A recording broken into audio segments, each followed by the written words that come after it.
Clare Evans approached the military base gate in the early morning light, her worn canvas backpack slung over one shoulder, the straps barely holding on. Her clothes were simple, the faded hoodie and frayed joggers marking her as just another civilian walking in, blending with the gray morning haze. She had no intention of drawing attention, just quietly making her way to the entrance, her sneakers lightly crunching against the gravel path. There was a slight chill in the air, the kind that promises a long, hot day ahead. The guard at the gate barely looked up as she handed over her visitor pass, a brief nod dismissing her with the flick of his wrist. The gate creaked open, and she stepped into the sprawling military compound. At first, nothing seemed amiss. The base stretched out before her, a series of barracks lined up like soldiers at attention. The hum of early morning drills echoed in the distance, boots pounding the pavement in unison, and vehicles moved in and out, their engines humming with purpose. But as Clare made her way through the compound, the atmosphere shifted, eyes turned, conversations paused. The soldiers around her started to whisper, their words heavy with judgment, even though no one spoke a word aloud. A group of recruits near the registration desk noticed her first. They snickered, their laughter starting low, but building with each passing moment as they took in her appearance. It was clear from the way they eyed her she wasn't what they expected to see. Sergeant Cole, a young officer with a hard jaw and a posture too stiff to be entirely comfortable, stepped into her path. His uniform was sharply pressed, with badges shining in the morning sun. His muscles looked as if they belonged more in the gym than on a battlefield. He blocked her way, his arms crossed in a move that screamed dominance, a posture that betrayed more insecurity than strength. He looked her up and down, his eyes landing on her worn-out backpack, and let out a laugh that bounced off the nearby barracks.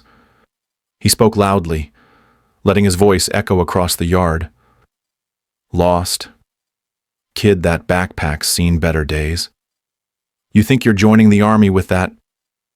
The group of recruits behind him chuckled. Their laughter was fueled by his mocking tone, growing louder with each word. Clare remained silent, her gaze locked with his, unflinching. She didn't lower her eyes or hesitate. She simply stood there, a calm presence amidst the growing mockery. She adjusted the strap of her backpack slightly, the only sign that she was aware of his presence, but she didn't move, didn't let her posture falter. The words from the recruits came fast and sharp now. A tall, lanky recruit with a buzz cut and a mocking smirk leaned against a post, his voice cutting through the air. "What's with those joggers? You roll out of a dumpster." His words dripped with disdain, and the laughter spread. Another recruit, a woman with perfectly styled hair and a polished appearance, joined in. Her voice dripped with the fake sweetness of someone accustomed to power. "Honey, civilians aren't allowed in here. Go home and change. This isn't a charity event." Her words stung, as if she considered Clare beneath her simply for not fitting the part of the military. She shoved Clare slightly, pushing her back from the desk, and the others followed suit, closing in like a pack of wolves circling their prey. Clare stumbled but regained her balance instantly, steadying herself without a word. Clare didn't react to any of it. She simply moved toward the registration desk, determined to continue her task. The clerk, a middle-aged man with glasses, glanced up briefly, but his gaze was quick to dismiss her.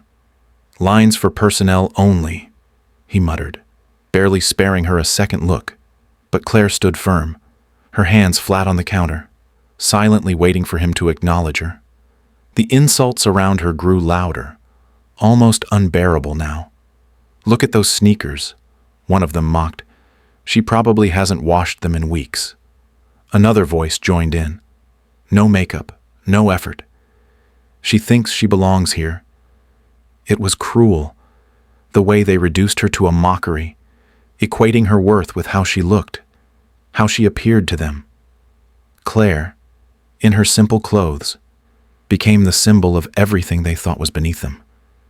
But still, she said nothing. She didn't fight back. She stood there, her presence growing like an anchor amid the storm of laughter and ridicule.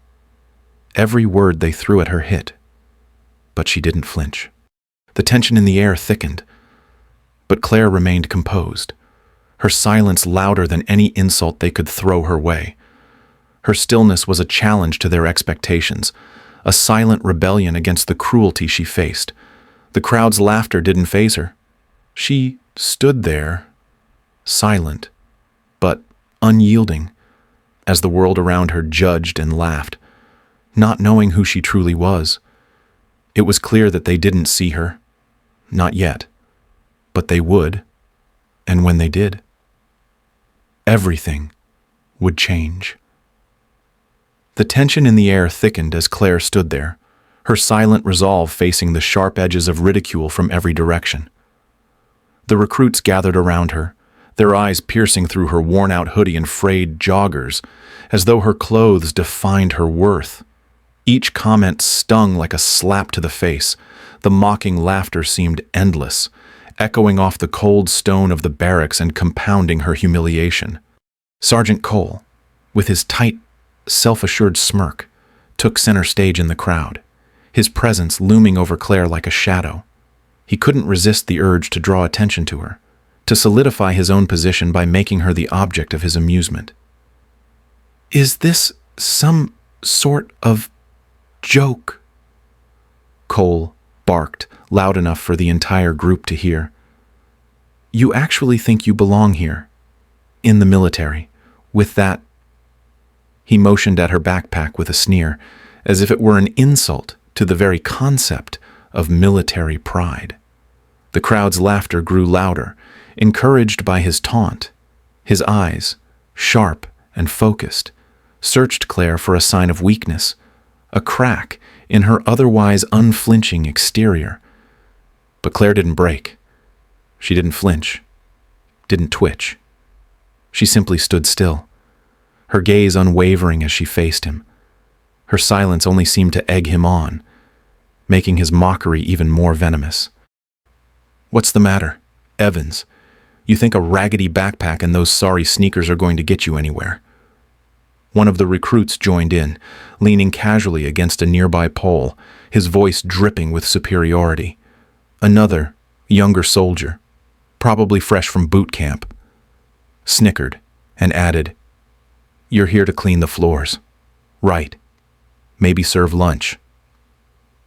The crowd around them fed off the energy, their taunts like a pack of wolves circling their prey. It was almost as if their collective laughter was a declaration of dominance, a way for them to reaffirm their sense of superiority by tearing her down. Clare's posture remained still, her eyes locked ahead. She refused to look at them, refused to acknowledge their cruelty. Her heart raced, the sting of every word like a physical slap, but she refused to give them the satisfaction of seeing her hurt. The more they mocked her, the more they revealed their own insecurity. She had seen this kind of thing before, the bullies who rise by putting others down, the loudest voices being the most fragile underneath. She didn't need to shout back. Her silence, her steady presence, was far more powerful than any retort she could make. A female recruit, standing just a few feet away, stepped forward. She was neatly put together, her hair tight in a bun, her uniform crisp, and her attitude as sharp as her appearance. Her eyes scanned Clare with thinly veiled disdain, as if Clare's very presence threatened her perfectly curated image. With a voice coated in fake sweetness, she said, "Honey, you're clearly not one of us. This isn't a charity event. Go home and change. You're not fit for this." She stepped into Clare's path, intentionally shoving her aside as if to enforce the separation between them and her. The crowd laughed louder, their jeering only escalating the humiliation. But Clare didn't move. She just took the shove, the impact so small, yet so significant, and adjusted her stance. She had been knocked before, but never broken. As the insults continued, Claire did nothing but stay steady, her face expressionless, a quiet anchor in the midst of a storm of mockery. Even when another soldier, a tall and bulky man, joined the throng of laughter, pushing her slightly with his shoulder as he called out more jabs, she didn't react. "What's your deal?" "Evans," he asked, his voice tinged with a condescending mockery. "You think you belong here, walking around like you're too good for this place?" The more they spoke, the more the gap between their reality and hers widened. They were ignorant of who she truly was. They didn't know what she had done, what she had fought for, and what had shaped her. Through it all, Claire stood unmoving, only focusing on the desk in front of her. The clerk behind it barely glanced up as the scene unfolded. Claire placed her hands flat on the counter, leaning in slightly as if the weight of her presence would draw some sort of acknowledgement. But the clerk, his eyes clouded with the monotony of his daily routine, waved her off without a second thought. "Lines for personnel only," he said dismissively, hardly sparing her a glance. The words hit her like a second slap, and yet she didn't show the frustration or disappointment that clawed at her insides. She kept her gaze steady, her body unmoving. The crowd continued to jeer, calling attention to every possible flaw they imagined in her. "Look at those sneakers. Probably haven't been cleaned in weeks," one of them remarked. Another added, "No makeup, no effort. You think that's what it takes to make it in the army?" The jabs were relentless, designed to humiliate, to break her spirit. But Claire's silence was her armor. She didn't need to respond.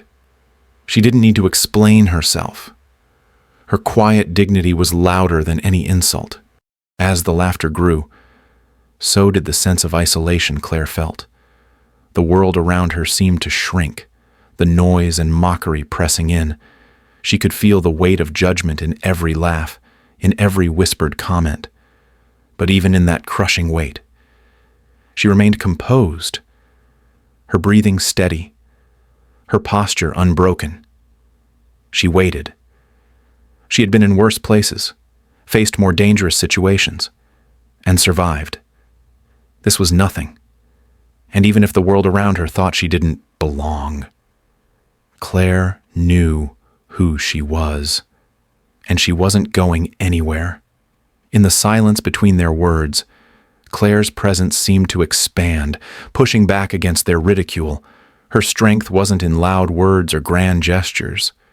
It was in her restraint, in her ability to withstand their venom and hold her ground without a single word. And as the group around her continued to feed off their own mockery, Claire stood as a quiet testament to resilience, unbroken and unmoved. Claire stood motionless, her posture as still as a statue, as the voices around her continued to taunt and jeer. The group of recruits seemed to think their mockery would break her, but she remained silent. Sergeant Cole, sensing the challenge in her quiet defiance, sneered and motioned toward her bag.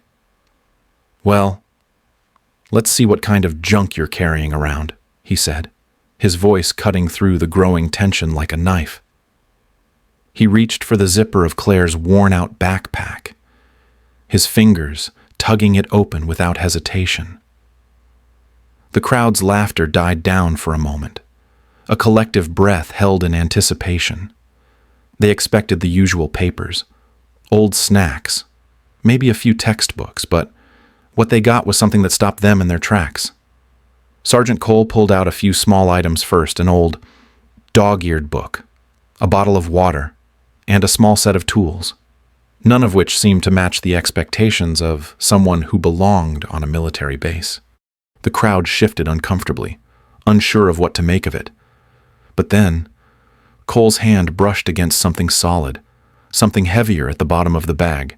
His fingers tugged at the last zipper, pulling it open with a grunt. The atmosphere shifted, the murmurs dying as the black fabric of the uniform spilled out, the coiled serpent and bloodied sword emblem staring back at them in stark contrast to the mundane contents of the rest of the bag. There was a brief moment of stunned silence. The crowd froze, unsure of what they were seeing. Claire's warning, "Don't open the last pocket," echoed in their minds. But it was too late. They had seen it, the symbol that, for some, carried weight, power, and a history too significant to ignore. Sergeant Cole held the uniform in his hands, his smirk faltering as recognition hit him like a blow to the chest. His grip tightened around the fabric as though he was afraid to let go, his fingers trembling ever so slightly. The realization swept over the crowd, spreading like wildfire. The senior officers, standing at a distance, initially oblivious to the spectacle, began to notice the commotion. One man, an aging colonel with years of service etched into his face, stepped forward. His eyes locked onto the emblem, the very symbol of a clandestine unit known only to the highest ranks. It was the Shadow Serpent insignia, a mark of a highly classified military division, an elite force, known for its discretion and legendary success in covert operations. The room, already tense with Claire's humiliation, became suffused with an entirely different energy. Without a word, the colonel dropped to one knee, his face pale as he bowed his head in respect. His sudden action was so unexpected, so out of place amid the mockery and derision, that the entire yard fell into stunned silence. The recruits, once so sure of their superiority, looked on in disbelief.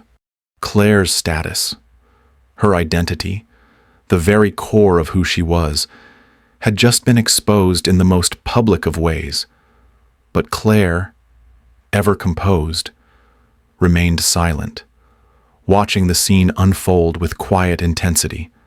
The colonel's voice broke through the tension, soft but filled with authority. "Commander Evans," he said, his words carrying a weight that made everyone pause.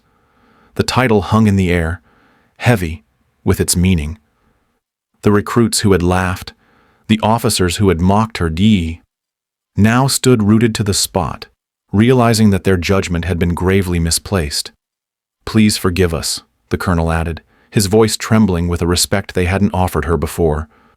For a moment, no one moved. The recruits looked at each other, unsure of what to do, their earlier confidence replaced by confusion. The noise of the base, once so bustling with the energy of soldiers going about their day, seemed to fade, replaced by a sense of reverence. Claire's silence, which had once been a symbol of their derision, now held an entirely different weight. It was no longer a passive resistance. It was a calm defiance, a quiet authority that was far more powerful than anything they had expected. Sergeant Cole, who had once been the ringleader of the mockery, stood frozen, the black uniform still clutched in his hands. His face, once full of self-assurance, now showed signs of uncertainty. His earlier smirk had long since vanished, replaced by the dawning realization that he had been wrong. The crowd, too, began to shift, their earlier laughter dying into uneasy murmurs. The truth was undeniable now. Clare Evans wasn't just some recruit in ragged clothes. She was someone of immense significance, a person whose quiet presence commanded more respect than they had ever imagined. The tension in the air was thick, each recruit and officer now weighing their actions, unsure of what came next. Claire's name, once the subject of ridicule, now lingered in the air like a secret they had all been ignorant of. They had seen her as nothing more than a target for their jokes, but now they saw her for who she truly was, someone with a history they had no right to mock. In that quiet, charged moment, Claire didn't need to speak.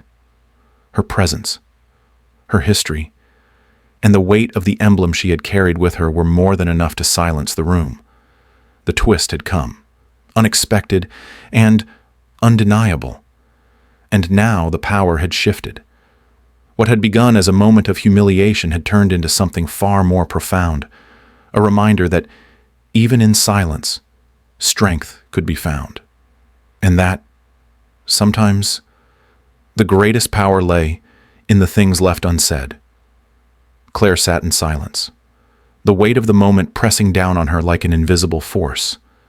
The room had gone quiet, but the lingering echoes of mockery still hung in the air, thick with the tension of what had just unfolded.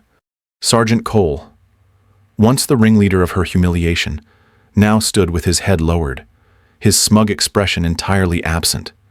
The recruits around him had stopped laughing, their faces frozen in confusion, uncertainty clouding their eyes.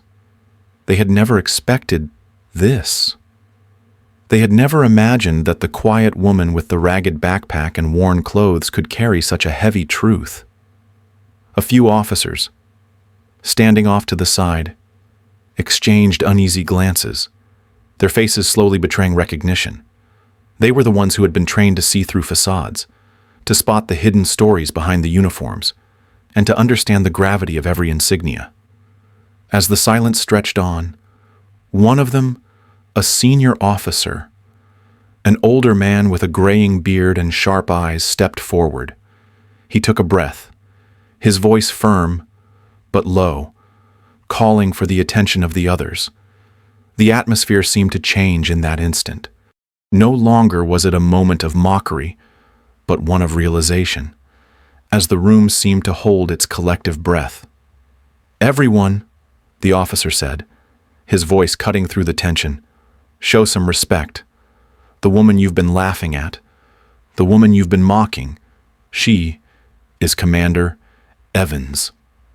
His words, heavy with authority, left no room for doubt. The name carried weight, reverberating through the room as it settled into the minds of the recruits and officers alike.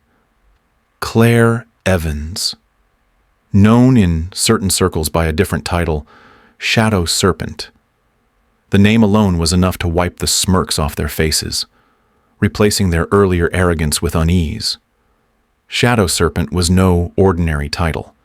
It belonged to one of the most respected, feared, and accomplished commanders in the military, a woman whose success in special operations had made her a legend, but one who remained largely unknown to the public eye.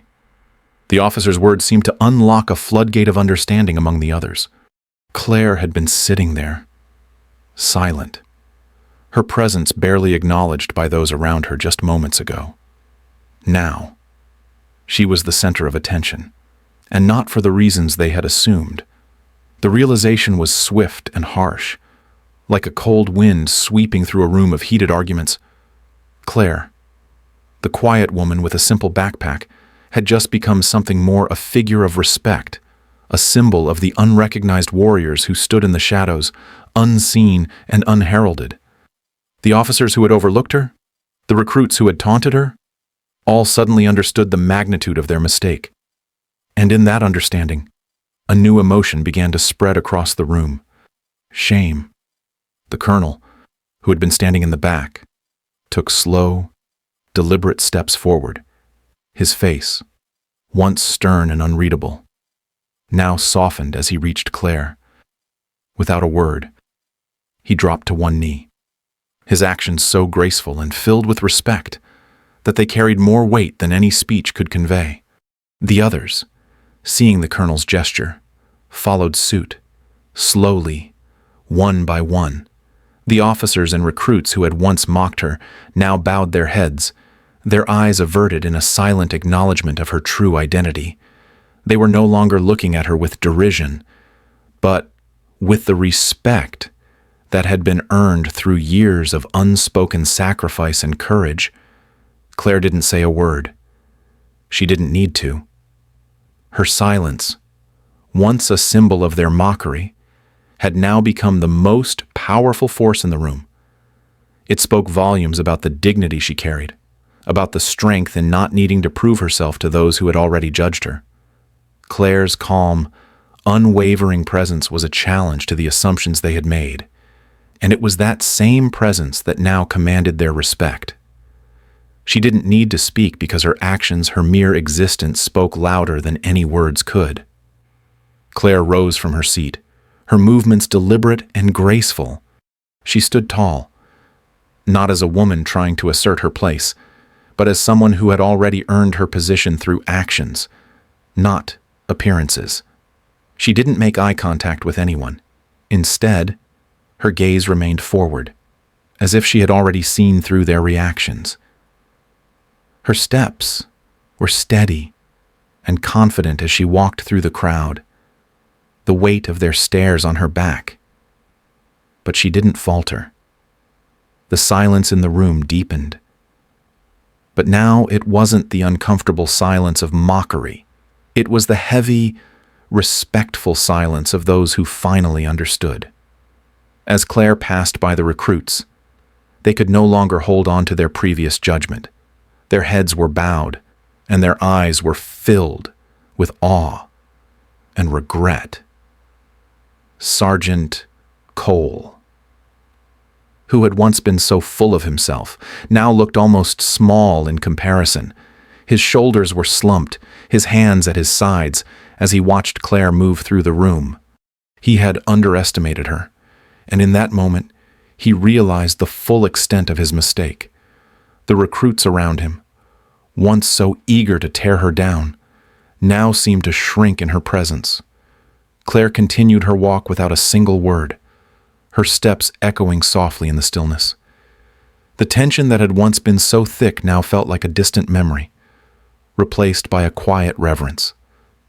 She reached the door and paused, glancing back at the group behind her, the weight of her gaze briefly settling on the colonel, who still knelt on the floor. He raised his head, and for a brief moment, their eyes met.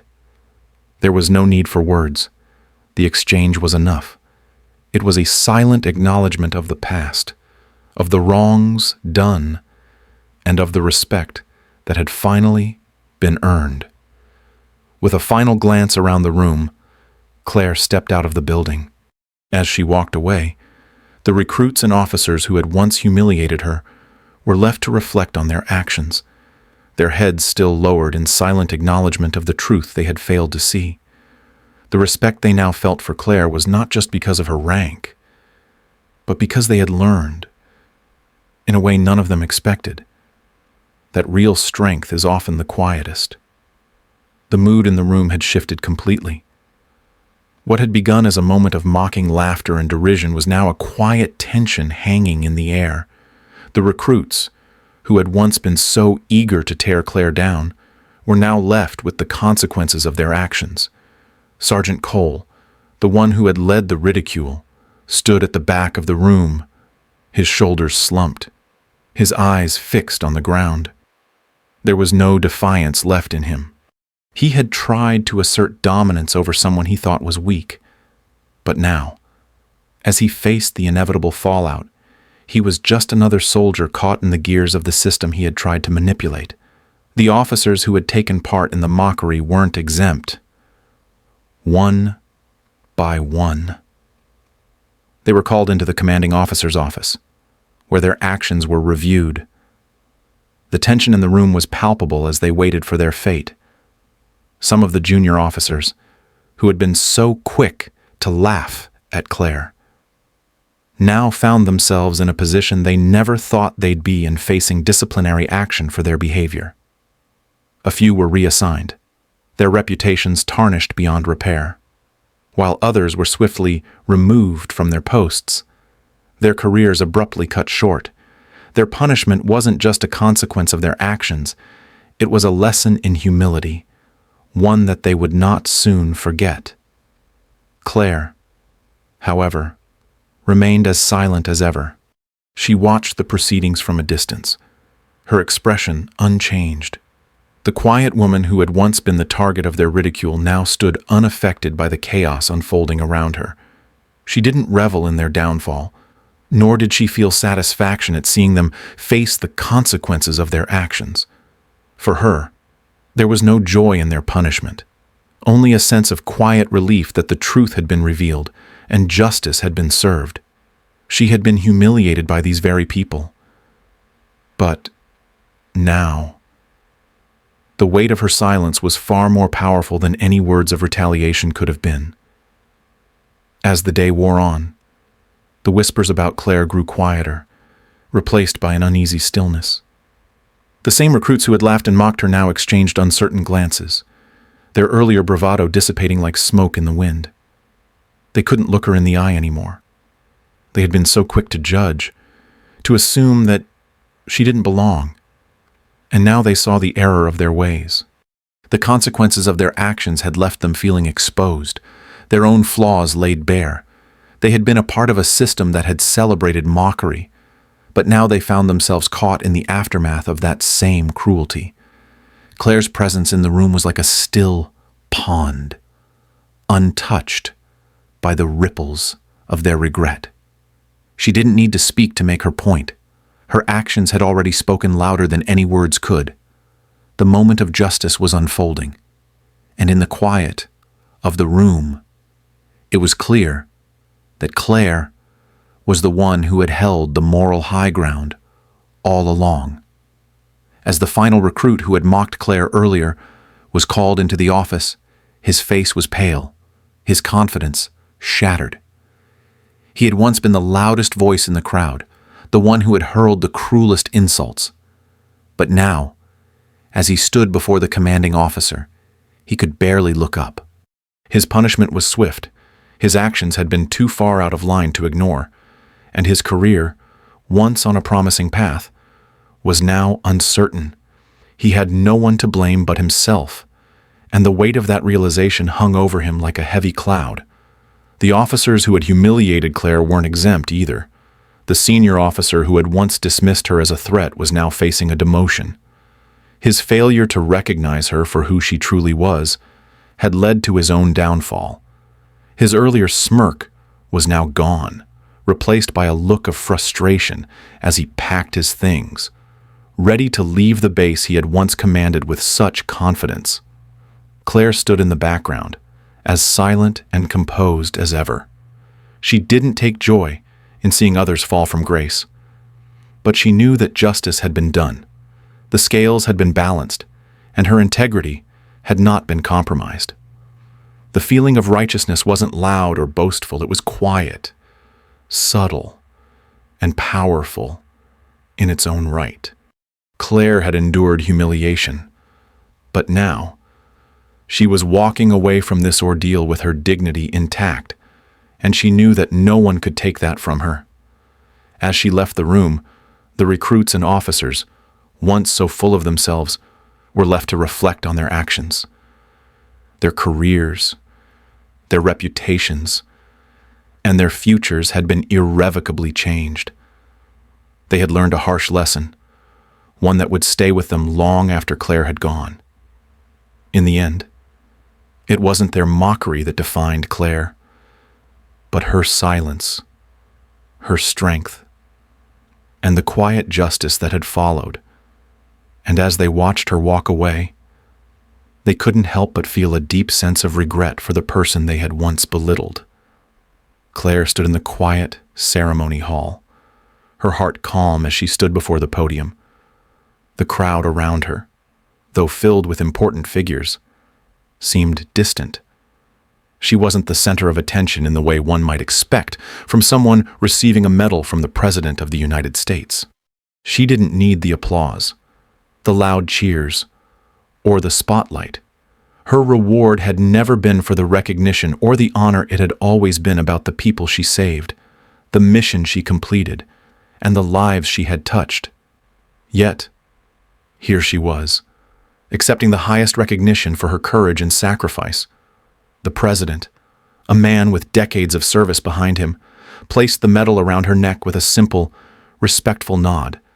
His words, though brief, were heavy with respect. "Commander Clare Evans," he said, "for your outstanding leadership and bravery in the face of overwhelming odds. You have saved countless lives and given hope to many who thought it lost." The room fell silent for a moment, the weight of his words settling into the hearts of everyone present. Claire's eyes remained steady, unwavering, and yet a small smile tugged at the corners of her lips. This moment wasn't for her. It was for the people she had rescued, the families she had kept from grief. It was a quiet acknowledgement that, even in the shadows, there was strength. After the ceremony, as people gathered to congratulate her, one man caught her eye from across the room. His gaze was filled with a mixture of gratitude and something deeper, a connection that went beyond words. He made his way toward her slowly, his steps hesitant, as if he was unsure whether she would even recognize him. But Claire did. She knew him immediately. He was one of the hostages she had rescued years ago in a tense, high-stakes operation that had taken them into a war zone. His face, worn with the passing of time, was still marked by the trauma of that day, but his eyes held a warmth that she hadn't seen in years. "Commander Evans," he said softly, his voice thick with emotion. "I never got the chance to thank you properly, but He faltered, then looked down, collecting his thoughts. Claire reached out, placing a hand on his shoulder, her touch firm, yet comforting. You don't need to thank me," she replied quietly. "It was my job." But she knew, in that moment, that her words weren't meant to dismiss him. They were simply a reflection of the humility that had shaped her entire career. She had always been about the mission, about the team, about those who needed her.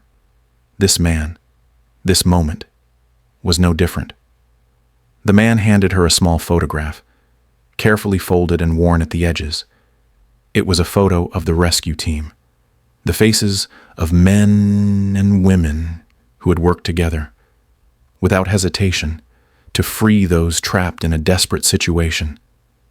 Claire took the photo in her hands, her fingers grazing over the worn edges, feeling the weight of the memories attached to it. She had seen that team through some of their darkest hours, had fought beside them when hope seemed lost. In that photograph, she saw not just her comrades, but a reflection of everything she had stood for: sacrifice, loyalty, and the courage to do what was right, no matter the cost. For a brief moment, as she looked down at the photo, the noise of the ceremony faded into the background. She wasn't a hero to the crowd. She was just a soldier who had done her job. The man, his hand still resting on her arm, watched her in silence, understanding the unspoken words between them. Claire had saved his life, yes, but in doing so, she had found something even more important: her own peace. This moment, this quiet exchange, was the reward she had always needed. Not the medal, not the ceremony, but the knowledge that her actions had meant something to those she had served. As the man stepped back, Claire held the photograph to her chest for a moment before tucking it into her pocket. She didn't need any grand display, any fanfare.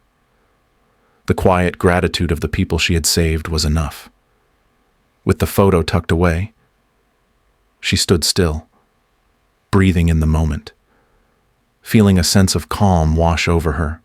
The fight, the struggles, the missions, they were all a part of her journey. But now, she had finally found a quiet peace. In that stillness, surrounded by the chaos of a world that would never truly understand what she had given. Clare Evans felt, for the first time in a long while, that she could rest. Her service had not gone unnoticed, but it had never been for the recognition. It had always been for something more, something deeper, something quieter. The reward had always been the lives she had saved, the people she had helped, and the peace she had earned through her actions.